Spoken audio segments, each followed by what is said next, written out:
ఏంటని తెలియాల్సి ఉంది. బట్ యాజ్ ఆఫ్ నౌ ఒకసారి బండి సంజయ్ అడ్వకేట్ బండి భగీరథ్ లాయర్ కర్ణసాగర్ మాట్లాడుకొచ్చారని ఏం మాట్లాడారో చూద్దాం. మేము డిస్కషన్ ఇచ్చాము, మేము దాన్ని ఎక్స్ప్లెయిన్ చేయాల్సిన అవసరం లేదు. You have enough proof to show.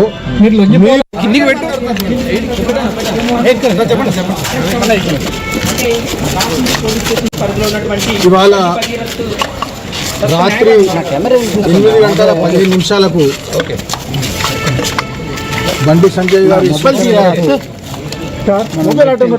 ఆయన కుమారుడైనటువంటి బండి భగీరథ్ని యాంటన్ రెడ్డి గారు మరియు ఇద్దరం కలిసి పోలీసులకు సరెండర్ చేయడానికి తీసుకొచ్చి తనను పోలీస్ వాళ్ళకు ఎస్వటి పోలీస్ వాళ్ళకు సరెండర్ చేయడం జరిగింది. అక్కడి నుంచి పోలీస్ వాళ్ళు బండి భగీరథ్ని పేట్ బషీర్బాగ్ పిఎస్ తీసుకురావడం, అక్కడ వాళ్ళ ప్రొసీజర్ ప్రకారం మిగతా ప్రొసీజర్ అంతా కంప్లీట్ చేసుకొని ఇప్పుడే మెడికల్ చెకప్ తర్వాత మెజిస్ట్రేట్ గారి ముందు ప్రవేశపెట్టడం జరిగింది. మెజిస్ట్రేట్ గారు కేస్ డైరీ యొక్క మొత్తం పూర్వపరాలు పరిశీలించిన తర్వాత బండి భగీరథ్కి 29th మే వరకు రిమాండ్ విధించడం జరిగింది.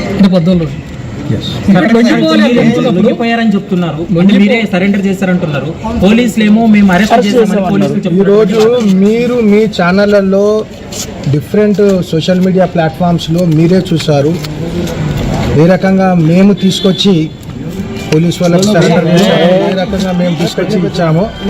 మేము దాన్ని ఎక్స్ప్లెయిన్ చేయాల్సిన అవసరం లేదు. You have enough proof to show. మీరు నేరుగా పేట్ బషీరాబాద్ పోలీస్ స్టేషన్ రావచ్చు కదా, కేసు నమోదైంది అక్కడే కదా. మీరు మీ టీవీలలోనే ప్రసారం చేసినటువంటి విజువల్స్ తోటి it is very clear that we on our own respecting the law and having full confidence on the judicial system surrender before the court.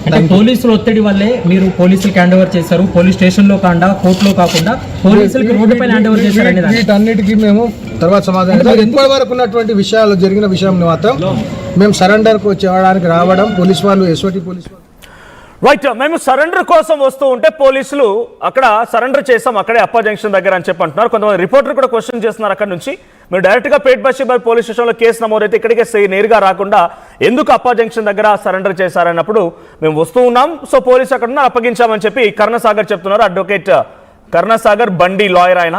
So బండి లాయర్ చెప్తున్న మాటలు ఇవి. మరోవైపు అటు ప్రస్తుతానికి చెర్లపల్లి జైల్లో జ్యుడిషియల్ కస్టడీలో ఉన్నారు బండి భగీరథ్. నిన్న శంషాబాద్ ఎయిర్పోర్ట్ నుంచి ఆయన ఇక్కడికి తరలించినట్టు తెలుస్తోంది. యాజ్ ఆఫ్ నౌ ఇంకా దీనిపైన క్లారిటీ రావాలి. ఏదైనా వేరే దేశానికి పారిపోవడానికి చూసాడా, లేదంటే ఢిల్లీ నుంచి వచ్చాడా, ఎందుకు ఆయన ఇన్ని రోజుల పాటుగా సైలెంట్గా ఉండాల్సి వచ్చింది, నిజంగా వాళ్ళ దగ్గర కంప్లీట్ మెటీరియలైజ్డ్ ఇన్ఫర్మేషన్ ఉంది, ఎవిడెన్స్ ఉంది అని చెప్పి మొదటి నుంచి చెప్తున్న నేపథ్యంలో ఎందుకు అటు హైకోర్టులో సమర్పించలేదు, ఎందుకు ఇప్పుడు మేడ్చల్ కోర్టులో సమర్పించలేదు, నిజంగా ఉంటే వాటిని కోర్ట్స్ కన్సిడర్ చేశాయా లేదా? సో ఎటకెలకి మైనర్ అనేది మాత్రం చాలా క్లియర్గా అర్థమైపోయింది. పోలీస్ ఇన్వెస్టిగేషన్ ఆఫీసర్ కూడా ఒక స్టేట్మెంట్ రిలీజ్ చేశారు ఈ విషయం పైన.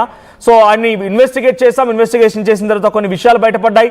ఆ విషయాలు బయటపడ్డ వెంటనే మేము కోర్టులో హాజరుపరిచాం, కోర్టులో నుంచి నేరుగా జైలుకు తరలించామన్నట్టుగా వాళ్ళు చెప్తున్నారు. జ్యుడిషియల్ కస్టడీలో భాగంగా మా ప్రతినిధి ఇన్నారెడ్డి ఉన్నారు.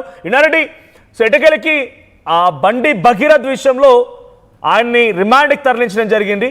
సో ఇప్పుడు పోలీసులు అన్ని రకాలుగా ఇన్వెస్టిగేషన్ చేశారు, కానీ బండి భగీరథ్ ఇక్కడ అరెస్ట్ అయ్యాడా, పోలీసులు ఆయన్ని వెతికి పట్టుకున్నారా, లేదంటే తనే లొంగిపోయాడా?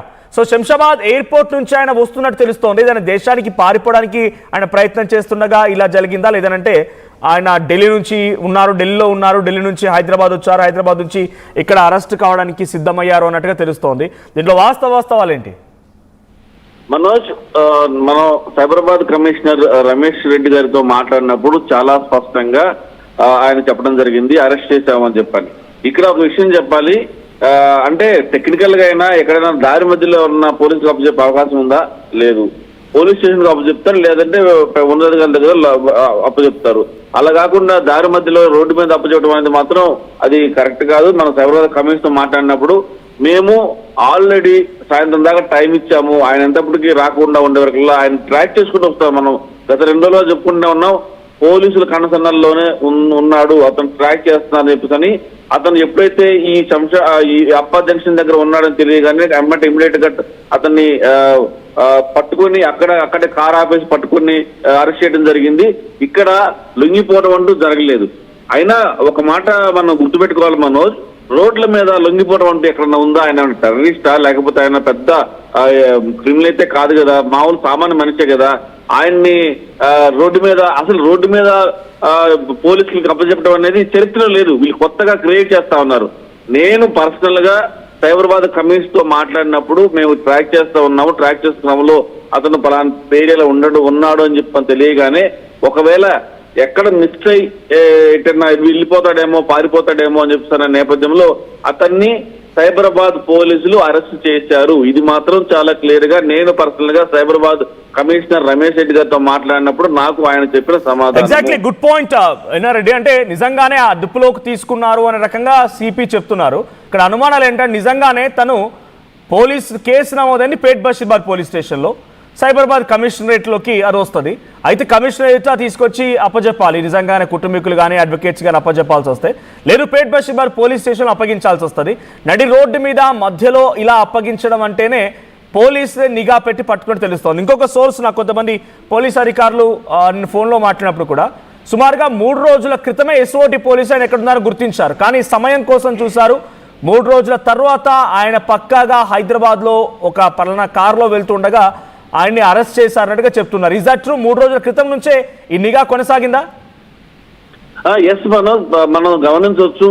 నేను 3 రోజుల నుంచి మనం చెప్తూనే ఉన్నాము, పోలీసుల నిఘా కంటిన్యూస్ కొనసాగుతూనే ఉంది.